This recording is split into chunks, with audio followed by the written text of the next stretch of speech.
fez Salomão para a casa do Senhor.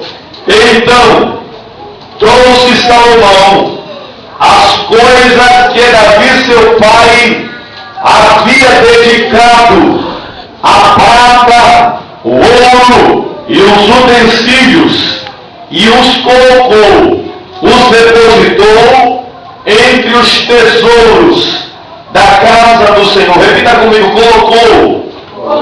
Pastor, colocou.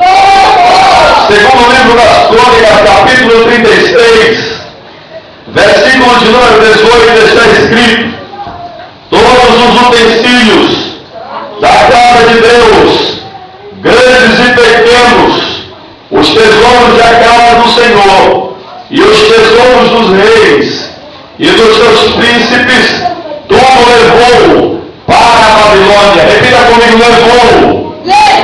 Saqueou.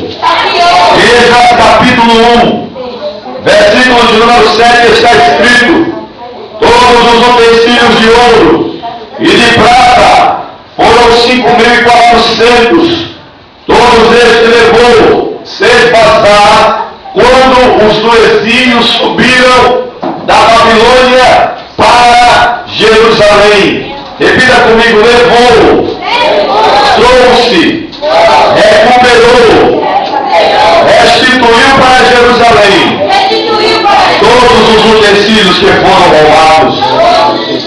Podemos tomar os nossos assentos, meus amados.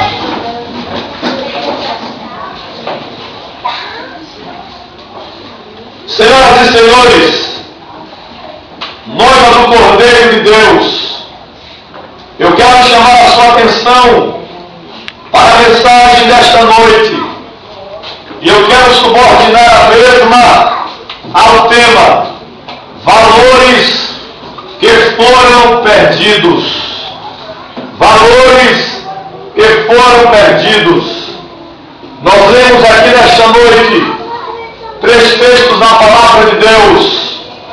O primeiro texto que nós lemos fala-nos do momento exato em que os utensílios da casa de Deus foram depositados ao templo.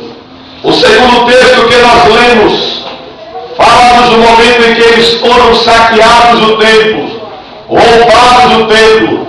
E o terceiro texto que nós lemos fala-nos do momento em que Ciro invade a Babilônia e traz de volta para Jerusalém todos os utensílios que foram roubados.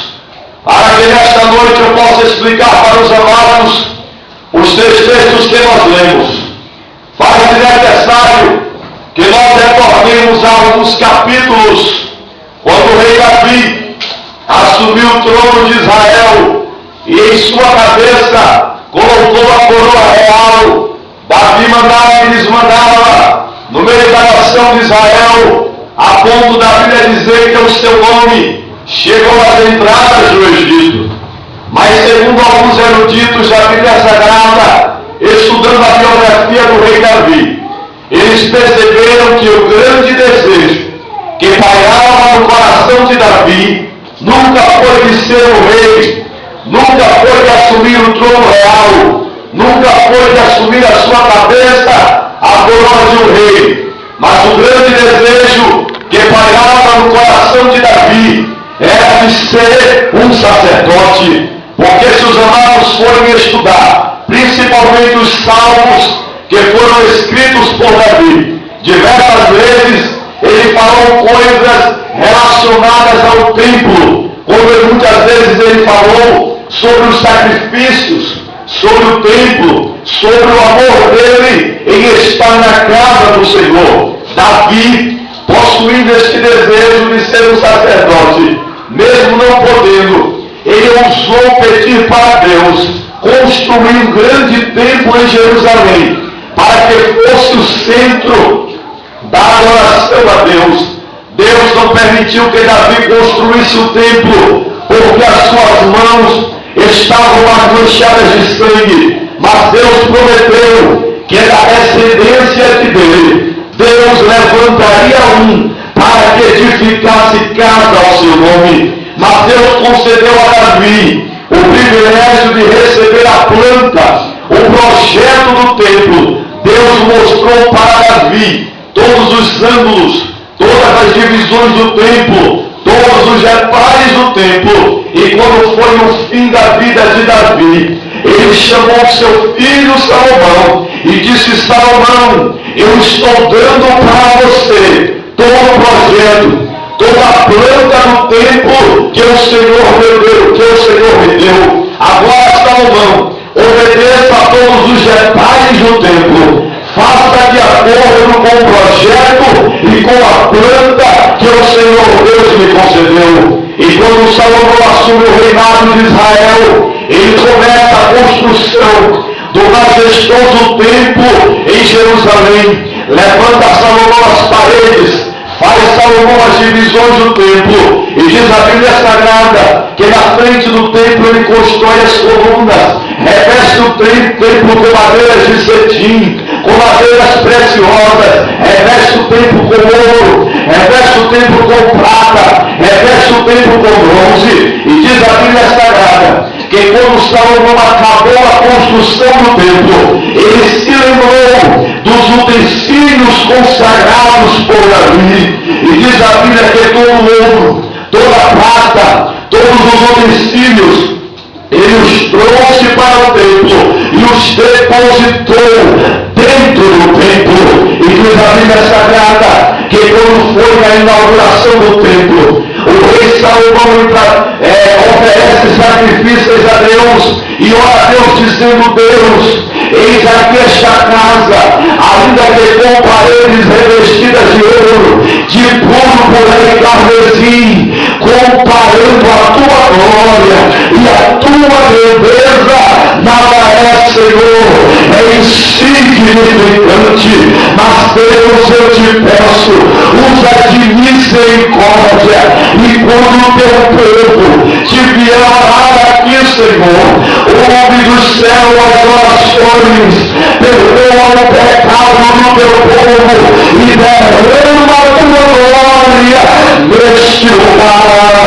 E quando Salomão acaba de orar, uma nuvem branquinha de fumaça entra dentro da casa, os sacerdotes não se contêm e caem de joelhos prostrados, e uma voz brada no meio da nuvem dizendo: Salomão, se o meu povo que se chama pelo meu nome se humilhar e orar e buscar a minha face e se converterem dos seus maus caminhos, eu ouvirei do céu as orações, perdoarei o pecado do meu povo e derramarei a minha glória neste lugar, porque a partir de agora estarão abertos meus olhos, nos meus ouvidos atentos à oração que se fizer desta casa.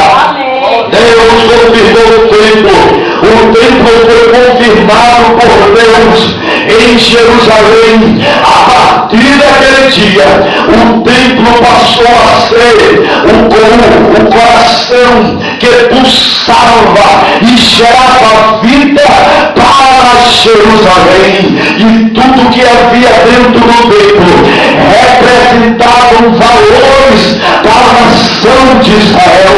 Logo, se Jerusalém perdesse aqueles utensílios, se Jerusalém perdesse o ouro, se Jerusalém perdesse a prata daquele tempo, Israel estaria perdendo princípios históricos, Israel estaria perdendo valores da história de Israel.